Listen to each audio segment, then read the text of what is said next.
अभी समग्र देश के अंदर थर्ड वेव का यानी कि कोरोना का थर्ड वेव चालू हो चुका है और कई जगह पे केसेस की संख्या बढ़ रही है।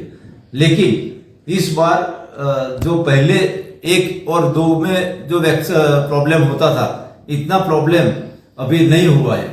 लेकिन अभी भी कई लोगों को मिसअंडरस्टैंडिंग भी है।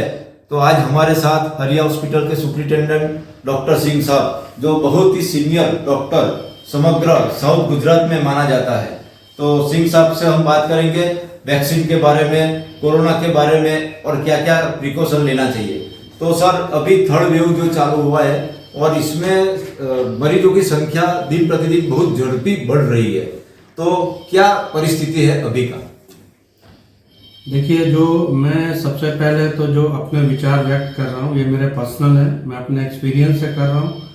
इसमें मेरे विचार और कई चीज़ें गवर्नमेंट के फिगर्स या जो भी है विचार वो अलग भी हो सकते हैं। फर्स्ट और सेकेंड वेव में हम लोगों ने यहाँ काफ़ी संख्या में लोगों को ट्रीटमेंट दिया है और काफ़ी अच्छा रिजल्ट भी आया था। रोफिल में भी हम लोगों ने एक सेंटर चालू किया था। तो ये थर्ड वेव बाकी 2 वेव से थोड़ा अलग है। इसमें क्या है कि पेशेंट्स की इसमें इन्फेक्शन बहुत फास्ट लग रहा है। आपने देखा होगा, घर में एक किसी को इन्फेक्शन है तो पूरे घर के 5 मेंबर से 5 को इन्फेक्शन लग रहा है। एक किसी फंक्शन में 1-2 लोगों को इन्फेक्शन है तो काफ़ी लोगों को इन्फेक्शन हो रहा है।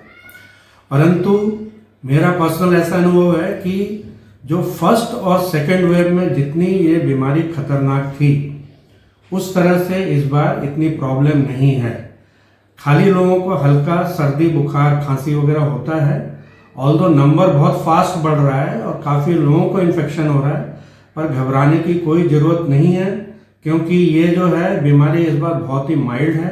आप लोगों को शायद 10 लोग बीमार पड़े इस थर्ड वेव में, तो हॉस्पिटलाइजेशन होने की ज़रूरत शायद 1 को भी नहीं पड़े, ज़्यादा से ज़्यादा 10 में से 1 को पड़ सकती है। उसमें भी ऑक्सीजन की रिक्वायरमेंट, वेंटिलेटर की रिक्वायरमेंट तो अभी तक मैंने जितने लोगों को देखा शायद ही किसी को ज़रूरत पड़ी हो। तो थर्ड वेव बाकी वेव से अलग है और इसमें एकदम आपको पैनिक होने की कोई भी ज़रूरत नहीं है। सर, अभी आपने बोला कि थर्ड वेव में सिम्टम्स में बहुत फर्क है, यानी कि आपने बोला कि भाई थर्ड वेव में कोई भी प्रकार का ऑक्सीजन लेवल का प्लस माइनस नहीं होता है। तो अभी हरिया हॉस्पिटल में क्या परिस्थिति है और कैसे मरीज आ रहे हैं और इसका सिम्टम्स क्या है? देखिए, थर्ड वेव में जो है ये एक सीजनल फ्लू की तरह, जैसे हम हर एक साल देखते हैं विंटर में और इस सीजन में लोगों को सर्दी, जुकाम, बुखार की तकलीफ काफ़ी लोगों को होती है। तो ये फ्लू के सिम्टम्स रहते हैं जो कि अपने इंडिया में, अपने कंट्री में, अपने पार्ट ऑफ द स्टेट में हर एक साल होता है ऐसा। तो इस बार के सिम्टम्स उसी तरह के हैं। आपको इन्फेक्शन कोई भी जो वायरस का होता है, मोस्टली इस तरह का इन्फेक्शन नाक और मुंह से ही अंदर जाता है।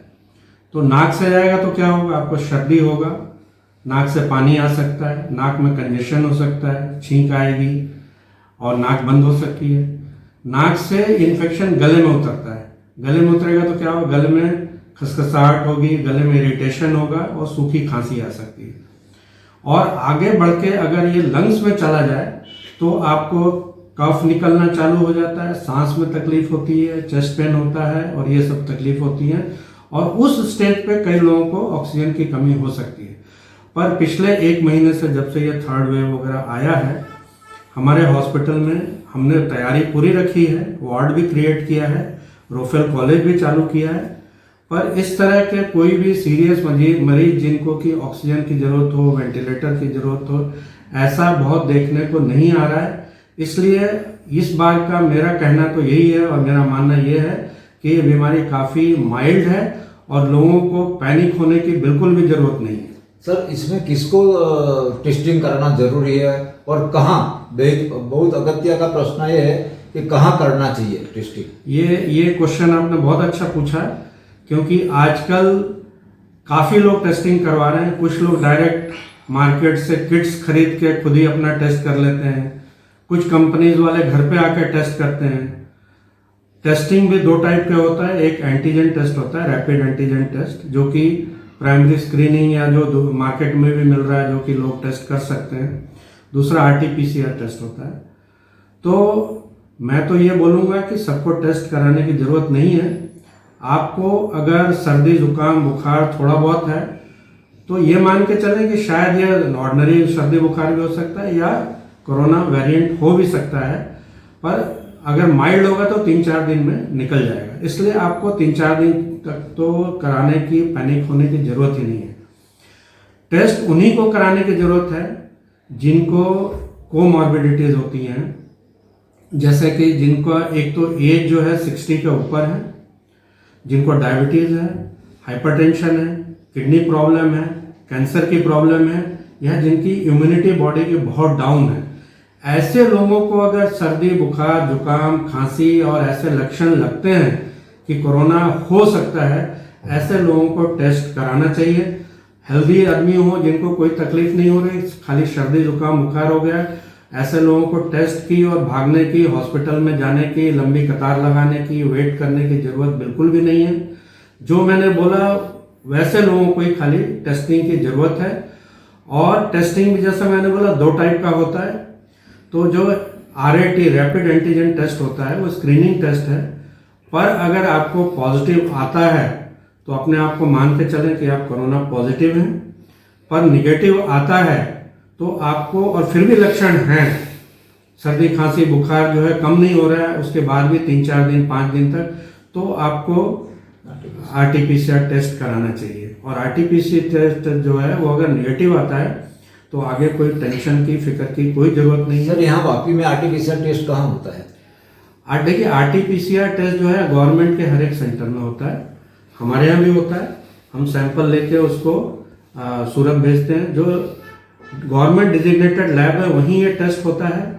और जो भी टेस्ट अपना कराना चाहें, अगर आपको जो सब मैंने बताया इस तरह की तकलीफ हो और 4-5 दिन से तकलीफ चल रही तो ही करवाएं। जबरदस्ती आपको पहले दिन ही भागना और कराने की जरूरत नहीं है। पर जैसे ही आपको तकलीफ चालू हो तो आपको तुरंत प्रिकॉशन लेना बहुत जरूरी है। और RT-PCR टेस्ट के लिए आप जब भी हॉस्पिटल जाएं तो अपना आधार कार्ड या कोई आई कार्ड वगैरह की जरूरत रहती है, वो मैंडेटरी है। और आपका जो टेस्ट होगा उसका जनरली अगले दिन रिपोर्ट आएगा। और गवर्नमेंट को भी हम लोग को इन्फॉर्म करना पड़ता है अगर किसी का RT-PCR पॉजिटिव है तो। सर दूसरी बात है कि भाई जिसको पॉजिटिव आया है और सीवियर है तो उसको कैसा प्रिकॉशन लेना चाहिए? देखिए, एक तो जैसा मैंने बताया कि जितने लोगों को भी सर्दी जुकाम बुखार है सबको ही प्रिकॉशन लेना है। ये मान के चलें कि आपको माइल्ड शायद कोविड इन्फेक्शन हो चुका है तो घर में अगर एक व्यक्ति को है तो उसको मास्क लगाना, सोशल डिस्टेंसिंग रखना और जहां तक हो सके अलग रूम में आइसोलेट रहना बहुत जरूरी है।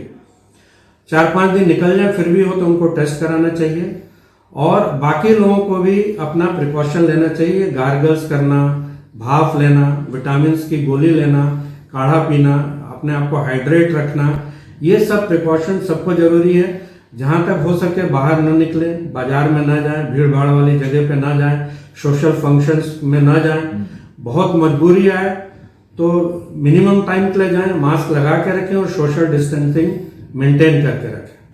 सर और ये है कि आपने बोला कि भाई कई लोगों को ही खाली एडमिशन की जरूरत पड़ती है और इस बार अभी तक वेंटिलेटर का किसी को भी जरूरत पड़ी नहीं है यहाँ एरिया में। तो ऐसी परिस्थिति में एडमिशन कहाँ करना चाहिए और कौन सी इसमें प्रिकॉशन लेना चाहिए? अभी जैसा मैंने बताया, एक तो आपका अगर एंटीजन पॉजिटिव आया पर आपको तकलीफ नहीं हो तो कोई भी एडमिशन की जरूरत नहीं है। RT-PCR पॉजिटिव आया, आपको ज़्यादा तकलीफ नहीं हो तो भी कोई एडमिशन की जरूरत नहीं है। RT-PCR वाले भी अपना इलाज पूरा घर पे करवा सकते हैं अगर आइसोलेशन की सुविधा है तो। परंतु ऐसे व्यक्ति जिनका RT-PCR पॉजिटिव है, बुखार 4 दिन 5 दिन में कम नहीं हो रहा है, खांसी ज़्यादा आ रही है, बॉडी पेन वगैरह ज़्यादा हो रहा है, बहुत वीकनेस लग रही है और खासकर अगर ऑक्सीजन का लेवल कम होना चालू हो जाए, 94% के नीचे जाने लगे, ऐसे लोगों को डॉक्टर को कांटेक्ट करना चाहिए और ऐसे लोगों को हॉस्पिटल में जाने की जरूरत पड़ सकती है।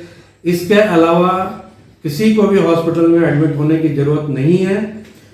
और जिनको बुखार है, खांसी है और ऑक्सीजन वगैरह की कमी हो रही हो और ऐसे व्यक्ति अगर 60 के ऊपर हैं और कोमॉर्बिड है, अगर उनको डायबिटीज है, ब्लड प्रेशर है कैंसर है, किडनी प्रॉब्लम है, ऐसे लोगों को जल्दी से जल्दी हॉस्पिटलाइज होने की ज़रूरत है, क्योंकि इनको कॉम्प्लिकेशंस होने के और दूसरे साइड इफ़ेक्ट होने के चांसेस बहुत ज़्यादा रहते हैं। सर अभी थर्ड वेव जो चल रहा है, दिन प्रतिदिन ज़्यादा से ज़्यादा लोगों के केस बढ़ रहा है, आगे क्या हो सकता है? देखिए, जैसा कि मैं डेटा देख रहा हूँ, लोगों के ओपिनियन सुन रहा हूँ, और मेरा पर्सनल व्यू है कि ये जो है जिस तरह से स्प्रेड हो रहा है, और आपने देखा होगा कि इन्फेक्शन काफ़ी है पर स्प्रेड भी हो रहा है, पर सिम्टम्स कम है। इसका एक रीज़न तो ये है कि काफ़ी लोगों ने यहाँ वैक्सीनेशन लगवा लिया है। दूसरा ये है कि माइल्ड इन्फेक्शन सबको फर्स्ट वेव सेकेंड वेव में हो गया है, तो इम्यूनिटी भी बॉडी की डेवलप हो गई है। तो अभी ऐसी सिचुएशन है कि थर्ड वेव आ रही है, चालू है, और शायद अगले 15 दिन में इसका पीक आ जाएगा।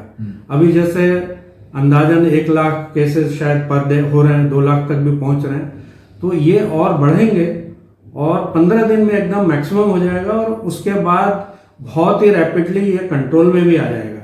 तो अपन को एक्सपेक्ट करना चाहिए कि अगले 1 महीने में ये कोरोना एक माइल्ड सर्दी बुखार खांसी जैसा इन्फेक्शन रह सकता है, जो कि आगे भी इसी तरह चलता रहेगा। कुछ लोगों को सर्दी बुखार खांसी जैसे सिम्टम्स आएंगे, टेस्टिंग में पॉजिटिव भी आएगा, पर पैनिक होने की कोई ज़रूरत नहीं है। और इसी तरह की रिजल्ट्स और रिपोर्ट्स मेरे को लगता है बाकी जगह से भी मिल रही है। सर अभी आपने बहुत ही अच्छा हमको सुझाव दिया है कोरोना के लिए, तो हमारे दर्शकों को आपकी ओर से क्या मैसेज देना चाहेंगे आप? मेरा मैसेज आपसे यही है, पहली चीज़ पैनिक ना हो, शांति से रहें, इन्फेक्शन अगर हो भी सेल्फ मेडिकेशन ना करें, टेस्टिंग की जल्दीबाजी ना करें, अगर आपको डाउट लगे भी तो मास्क पहने, सोशल डिस्टेंसिंग रखें, अपने आप को आइसोलेट करें, हाइड्रेशन रखें, विटामिन खाएं, फ्रूट्स खाएं, और आपका जो भी डॉक्टर है उनसे सलाह लें। हॉस्पिटल जाने की ज़रूरत नहीं, आप फ़ोन पे उनकी सलाह भी ले सकते हैं। वैक्सीनेशन जिनका भी नहीं हुआ, वैक्सीनेशन जरूर कराएं। अभी जो आपको रिजल्ट्स मिल रहा है, माइल्ड इन्फेक्शन हो रहा है, वो शायद वैक्सीनेशन की वजह से ही हो रहा है, क्योंकि सब में एंटीबॉडीज बन गई हैं। और इस तरह से आप अपने आप को गाइडलाइंस फॉलो करते हैं और गवर्नमेंट के टाइम टू टाइम जो गाइडलाइंस हैं उन पर ध्यान देंगे, तो मेरे ख्याल से लास्ट टाइम सेकेंड वेव जैसे पेंडेमिक आने से और कॉम्प्लिकेशन होने से हम अपने स्टेट को, अपने डिस्ट्रिक्ट को बचा सकते हैं, और आपका भी परिवार और आपका भी स्वास्थ्य एकदम दुरुस्त और खुशहाल रह सकता है। Thank you sir, thank you very much. जैसे सर ने बताया, ऐसा अभी भी बच्चों का भी वैक्सीनेशन चालू हो चुका है, थर्ड यानी कि बूस्टर डोज भी चालू हो चुका है। तो जिसका भी बूस्टर डोज 60 के ऊपर है तो भी लगाए, और बच्चों को भी वैक्सीनेशन करवाए।